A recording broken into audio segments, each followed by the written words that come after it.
sama-sama tayong magiging saksi.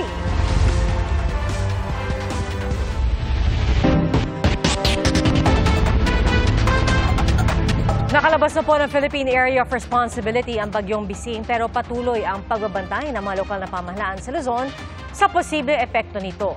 Sa Itogon, Benguet, nangamba ang mga residente sa pagdaustos ng lupa at malalaking bato bunsod ng malalakas na ulan. Saksi, si Darlene Kai.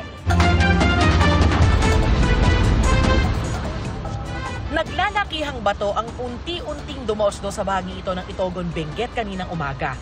Ilang araw ng ganyan ang sitwasyon bunsod ng malakas na ulan ayon sa mga residente. Kaya rin nasira ang hanging bridge. Agad lumipat sa mas ligtas na lugar ang mga residente. Talagang nininirvous kami Hindi kami nakatulog lalo na nung nag-start yun mga hapon na. Malapit nang dumilim. Kaya nga nagbakwit kami lahat. Mano-mano ang isinasagawang clearing operations dahil walang madaanan ang heavy equipment. Minamadali na rin ito dahil kung magtuloy-tuloy ang buhos ng ulan, maaaring mapinsala ng pagdaos-dos ng mga bato ang mga bahay at kalapit na eskwelahan. Mahigpit munang ipinagbabawal ang pagmimina sa buong bayan. Binabantayan din ang iba pang landslide-prone area sa Cordillera. Isa sa mga babantayan po natin dito is yung ating probinsya ng Abra at probinsya ng Apayao dahil nga sila ay nandoon sa extreme north ng Cordillera. At yan yung mga possibility mas malapit doon sa rain bands ng ating Tropical Depression Bising. Sa Baguio City, bumaha sa ilang lugar nitong mga nakaraang araw. Gumagawa na raw ng paraan ng lokal na pamahalaan para hindi maipon ang tubig. May pagbaha rin sa ilang bahagi ng Candon City, Ilocos Sur. Sa La Union, halos mag-zero visibility ang highway sa tindi ng ulan kaninang hapon. Sa Pangasinan, 26 na lugar ang nagsuspinde ng mga klase bunsod ng masamang panahon. Maulan na ating asahan, lalo-lalo sa may parte ng weste ng Pangasinan. Saan natin na yung forecast rainfall natin dyan ay sa 100 to 200 mm. Bahagyan namang tumaas ang level ng tubig sa Pansan River sa Lawag, Ilocos Norte. Binasa ng panakanakang pag-ulan ng mga palayan at sinamantala ito ng ilang magsasaka para magtanim. Wala munang nangangahas pumalaot dahil sa malalakas na alon. May mga nag-harvest na ng alaga nilang tilapia para hindi raw maanod. Suspendido muna ang water-related activities sa Pagudpod habang nakataas ang signal number 1. Naka-alerto rin ang mga residente sa coastal area sa iba't ibang bayan. Ready naman na po lahat yung mga kailangan na paghandaan. Nag-preposition na po ng mga family food packs sa mga particularly sa Corimao, sa Pasukin, and this morning sa Pagudpod. Sa Calayan, Cagayan, bumuti ang lagay ng panahon ngayong araw kaya pinayagan na ang biyahe ng mga ferry na natigil kahapon. Pero naka-alerto pa rin ang buong probinsya sa posibleng epekto ng Bagyong Bising. Nakatutok na rin sa coastline water level monitoring ang mga otoridad sa Batanes. Para sa GMA Integrated News, ako si Darlene Kai, ang inyong saksi. 2 dati umanong pogo worker ang inaresto sa Las Piñas dahil sa pagbebenta umanong online ng mga peking pera. At sa Parañaque naman, 12 PUV driver ang huli matapos umanong maaktuhang tumataya sa Isabong. Saksi, si June Veneracion.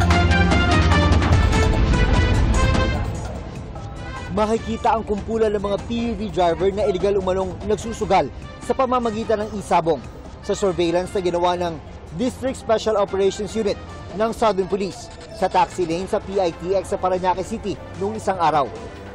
Kinabukasan July 3, inoperate sila ng mga otoridad. 12 driver ang arestado dahil tumataya umano sa Isabong. Sugal na ipinahinto na noon pang nakarang administrasyon. Nakuha sa kanila ang 2 cellphone kung saan makikita pa ang sultada ng mga manok. Hoy! Lagyan rito! Nakuha rin ang umano'y taya na mahigit 3,000 piso. Nagugat ang operasyon dahil sa sumbong na nakarating sa NCR Police Office na may mga PUV driver sa pilahan sa PITX na sobra-sobra raw kung maningil sa kanilang mga pasahero kapag natatalo sa online gambling gaya ng Isabong. Kapag isinusugal ng mga tsuper ang kanilang kita at binabaon ito sa mga pasahero, pamamagitan ng sobrang singil sa pamasahe, nagiging isyo ito ng kaligtasan ng publiko.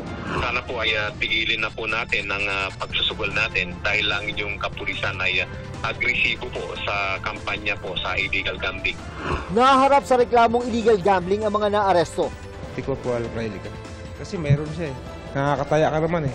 Parang lang, tanggal stress lang. Pagka nakapila, yun. Wala po akong app, sir, na kahit sa anong cellphone ko, sir. Itinanggi rin nila na sobra silang maningil sa mga pasahero para tustusan ang pagsusugal. May tao roon sila. Kaya hindi ka makakapag-overcharge.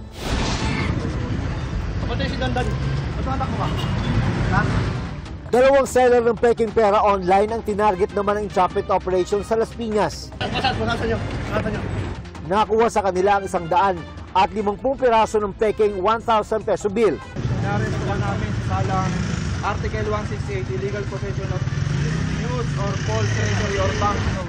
Ikinasa ang operasyon dahil sa namonitor ng Bangko Sentral ng Pilipinas na pagbebenta online ng mga sospek ng peking 1,000 sa halagang 150 pesos kada piraso. Na-monitor kasi natin na may online group talaga na nagbebenta. So, several groups pa to.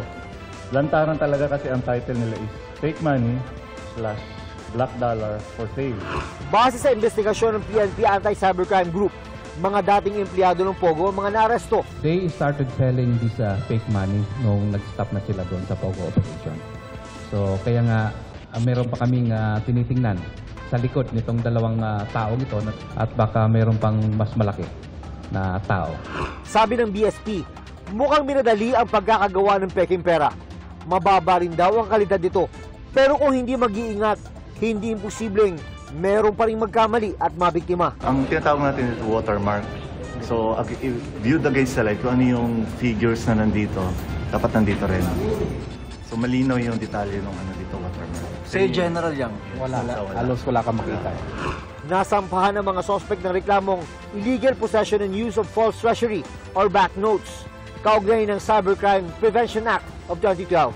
Itinanggi nilang kanila ang mga peking pera. Sir, bakit po kayo yung nakuli ng mga pulis yung hindi po sa inyo yung perang araw? Para sa GMA Integrated News, June Veneracion ang inyong saksi.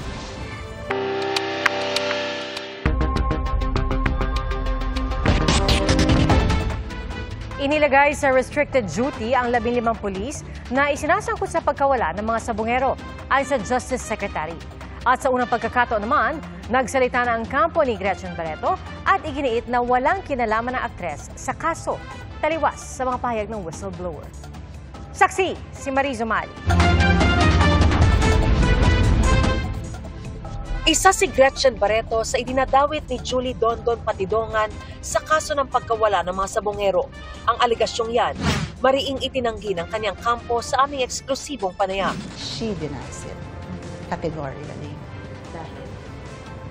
Because the fact of the matter is, wala siyang kinalaman doon, wala siyang ginawa, wala siyang sinabi that connects with the disappearance of the sapungeros. Puro espekulasyon lamang daw ang mga pahayag ni Patidongan at wala namang matibay na ebidensya. Yung sinabi ni Secretary Remulla, naiintindihan ko, nang ibig lang niyang sabihin na tinuturing niyang suspect si Ms. Gretchen Barreto ay dahil siya'y pinalanganan ng whistleblower.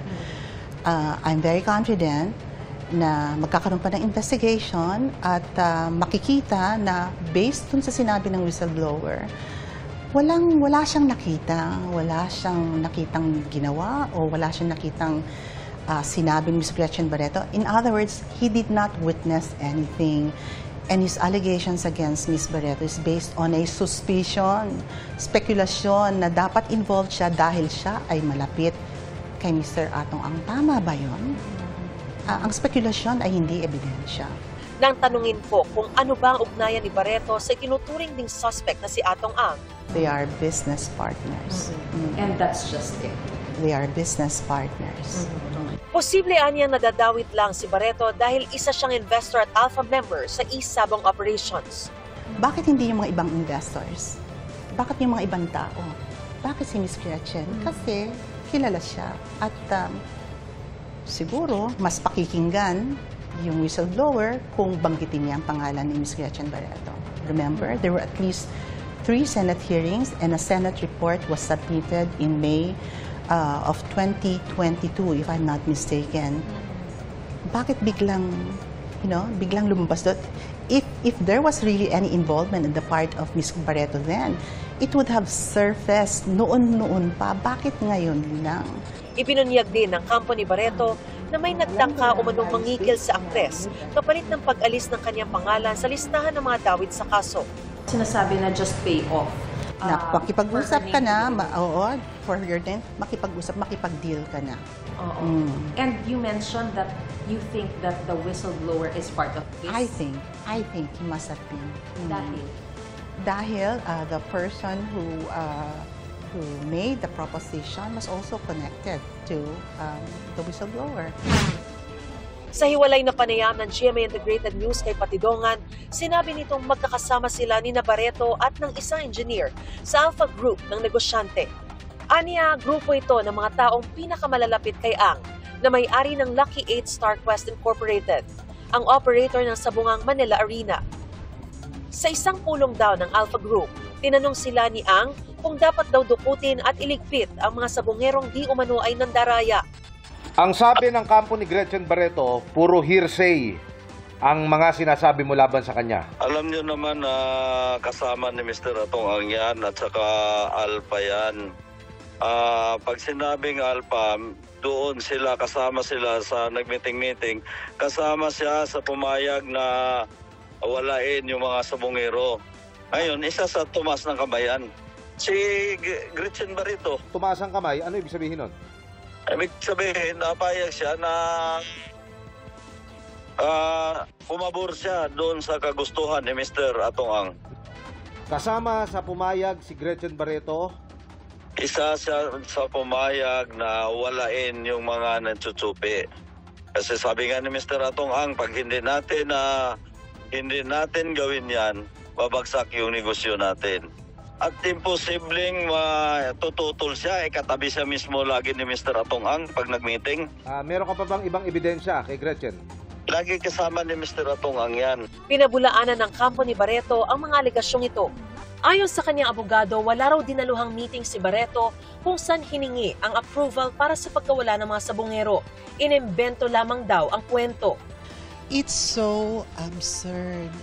It's obvious belated embellishment. It just further proves that he's inventing. Nagwiwido yata yung whistleblower. Wala pa raw formal na sabina o summons mula sa Department of Justice na natatanggap ang kampo ni Gretchen Barreto. Gayunpaman, tiniyak ng kampo niya na bukas sila sa investigasyon at handa makipagtulungan dahil wala raw silang tinatago. Panawagan daw ni Barreto, patas at masusing investigasyon para mabigyan ng hustisya ang mga nawawala.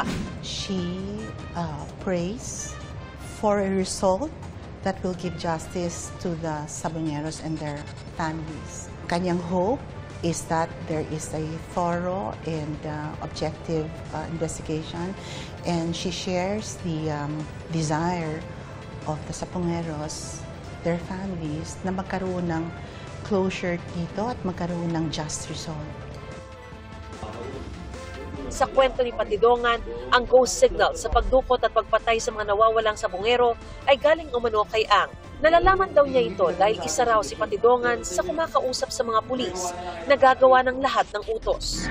May bayad daw sa kada utos. May buwan ng payola rin daw ang ilang pulis mula kay Ang. Noong Martes ng gabi, ibinigay na ni Patidongan sa mga pulis ang mga petty cash voucher na ito na naitago raw niya. Ito raw ang patunay ng mga binabayad ni Atong Ang noon sa mga pulis. Ang isang petty cash voucher na may halagang 200,000 pesos nakapangalan umano sa isang police colonel. 2 million pesos naman daw para sa isang police lieutenant colonel at mahigit 2.6 million pesos para sa isang unit ng PNP na siya raw trumabaho. Intel lang kasi nakalagay doon. Pag sinabing Intel, yun na yung 500,000, yun na yung bayad sa mga pinatay nila. Overall naman, na kinukuha ng isang kernel, yun ang monthly niya, 2 million. Ano kapalit doon? Ba't yung binibigyan ng 2 million? Ay, yun na yun. Sa trabaho, yung protection, lahat na. Yun yung, kumbaga, mas malaki yung kernel dahil mga tao niya yung nandun.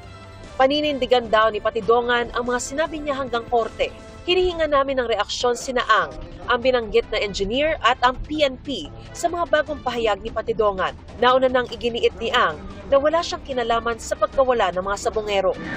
Ayon kay Justice Secretary Jesus Crispin Remulla, 15 pulis na isnasangkot sa pagkawala ng mga sabongero ang inilagay na sa restricted duty. Nag-carry out na executions. Under restricted duty na sila.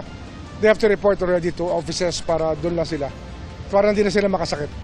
Nabasa na rin daw ng kalihim ang statement ni Patidongan o alias Totoy. Bukod pa raw ito sa ibang ebidensyang hawak na ng DOJ. Marami tayong iba-ibang klaseng ebidensya. We have CCTV footages. Marami tayong ibang hawak. Pero hindi raw madali ang pag-iimbestiga nila. Mabigat lang talaga itong laban dito kasi nga sobrang daming pera at sobrang daming koneksyon. Actually, there are 20 people in the Alpha List. Ang tinatawag na Alpha List, yun yung Alpha Group ng Isabong.